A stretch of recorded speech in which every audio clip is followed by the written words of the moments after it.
Some days we choose to go out and about on more extravagant outings, taking in sites that take 30 to 90 minutes to get to from our place in downtown. Other times we plan our weekends just for local outings, things that we can get to in 30 minutes or less, and there's so much to do in our area that's an easy choice on weekends. So it really just depends on multiple factors: how the kids are doing in school, how much energy D has at the end of a work week. Today we are checking out a Mexican festival with live music and shops, and it's just a part of the culture here. We are at the open market at Olvera Street, and we just bumped into the oldest house in Los Angeles. And Olvera Street is the oldest street. So this adobe house is obviously here first, and this market has been built up around it.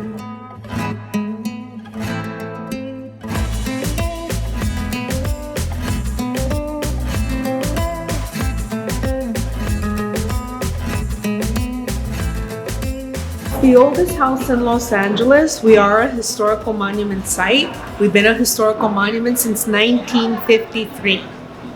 So that's why we're still here and we're not an apartment complex or a laundromat or something, you know? Yeah. Oh my gosh, it's Yeah. beautiful. So the furniture is not 1818, the furniture is from the 1840s to the 1850s that you're in.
Por favor, no tocar los nopales.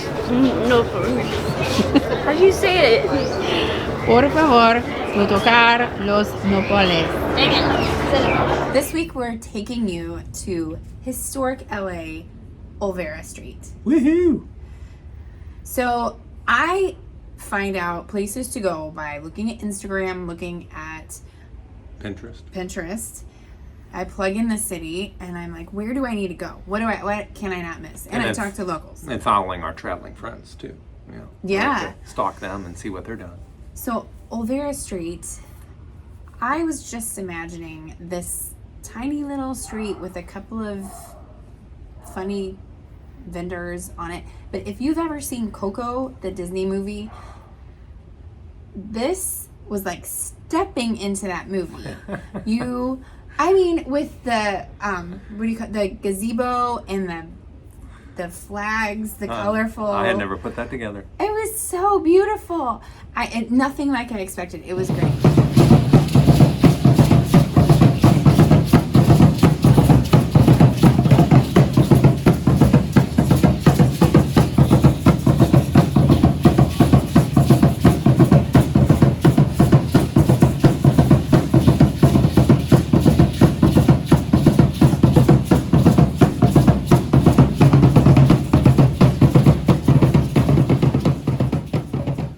Piazza, or Olvera Street as I call it, is basically known as the birthplace of Los Angeles.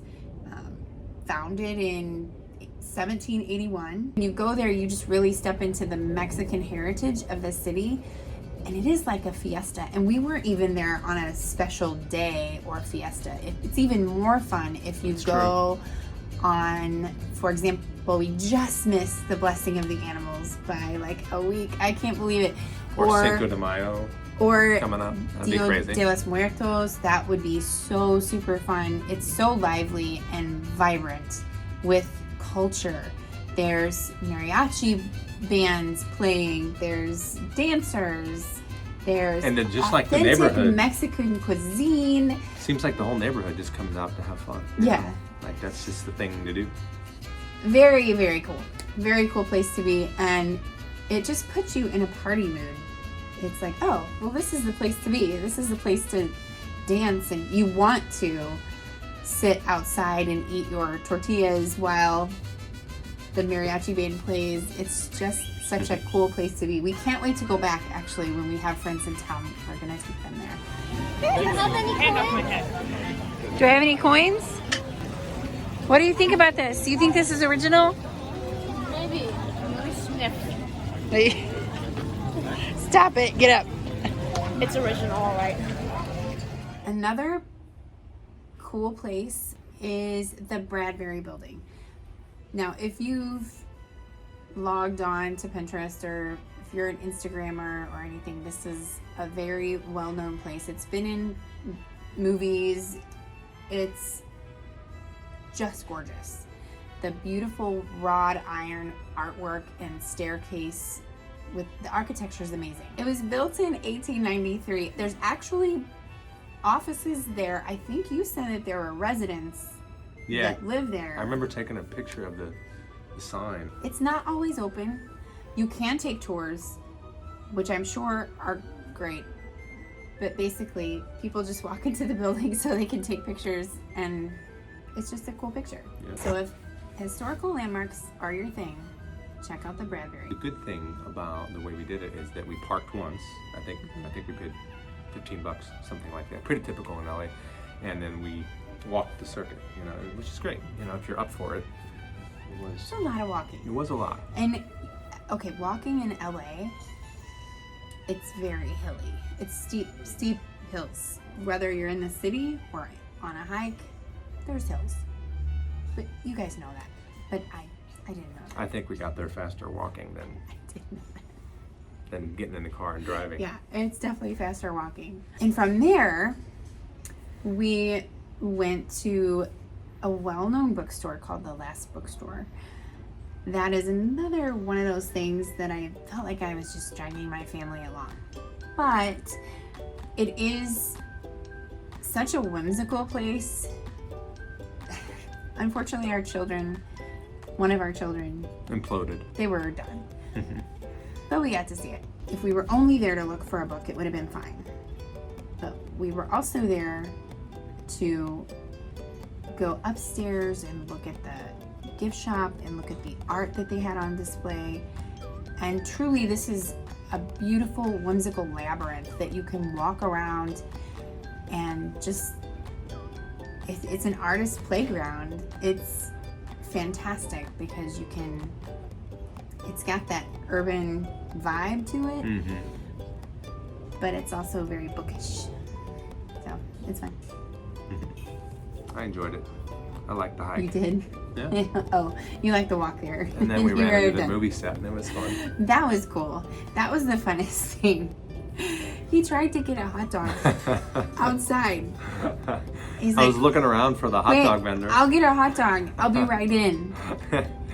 So I asked the security guard where the guy with the working the hot dog stand was, and he kind of giggled under his breath. He was 20-something, He's like, "Yeah, you're not gonna find him. I can show you the producer." I was like, "Producer? Like that's the prop, along with everything else on the street." It's a movie set, honey. You're not gonna get a hot dog.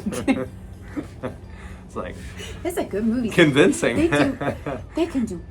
They had miracles bread here. and condiments, and they had everything. So we just arrived at the Last Bookstore, which was our goal. And of course, there's a movie set. And it's been here all day. They just finished filming. So we were able to get in here. So the hot dog cart, trash, the entire block, all the New York City cabs are all part of the set. As great as downtown LA is, as we've said before, just not the place for kids. We've come to the point where we do everything to avoid traffic, probably just like the natives. We order our groceries online. Good job, girls. Come on, let's go. You can do it.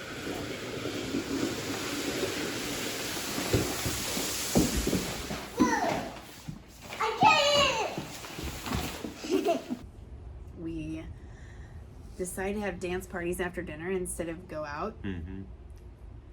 We stay in. Yeah. Yeah, there's a couple of hours you can hope there's very little traffic, but if that, even that's not always reliable. Weekends, I mean, all the time. So our outings that we're used to are challenging. So. And that's why we're moving. You may have noticed last week we made it to Marina del Rey to do some apartment shopping, and we found a place we like. We pretty much fell in love. Oceanfront, it can be pricey, but we actually found a place just minutes from the beach. Saves us a little money and brings us a lot of peace of mind. So different than what we were doing. So yes, we've decided to move to Marina del Rey. That is our big change. Yeah. So it's on the marina, so we've got boating activities, surfing, all the water sports that our kids have started to become acclimated to in the Northeast. So we're gonna have to get ourselves some surfboards, some bikes, and all of our gear that we left in our hometown of St. Louis, because we trucked out here without our RV. So we got a lot of stuff to kind of try to replace. So boogie boards, we'll see what we can round up. So we've got some fun episodes coming down the pipe from the marina. You probably saw our tour of the rig, so a tour of an apartment in Southern California is not quite as fun, you know. But we have really tried to maintain that minimalistic lifestyle because we really love it. Well, we had no choice. I mean, when you, even in an RV, it's 400 square feet. I was amazed at how much stuff went into storage that doesn't fit in a van to take across the country. She flew out here. I brought a van load. That's it. Everything else stayed behind. Yeah, living this B&B model, have I said this before? You have to travel way lighter than an RV. So we had read about and thought about the Airbnb model versus RV when we first started this journey, and we picked RV, and then circumstances picked something else, and here we are jumping around, and we don't know where we'll be in 6 months, but that's part of the joy of the adventure, so we'll see. A lot coming up. We've got a tour of our place. We've got a homeschool video coming up. We've got some nature stuff coming up. And then just the rest of Marina del Rey. So we're excited for, this is the same season, but a new season. So Time to move, baby. Time to move, stretch out. You can't live in an RV and have that access to the great outdoors for 3-6 months and then all of a sudden move to a city. It's like, can't breathe. I enjoyed spreading out from 400 square feet to the 1,500 square feet in downtown, but that was it. You didn't feel like you could go outside of that. In Marina del Rey, we get the same size apartment and feel like our kids are safe outside and we can explore a little bit and not have so much traffic.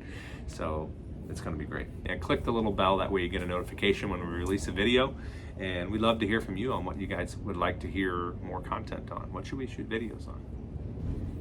So have a great week and we'll see you soon. See you next week. Bye.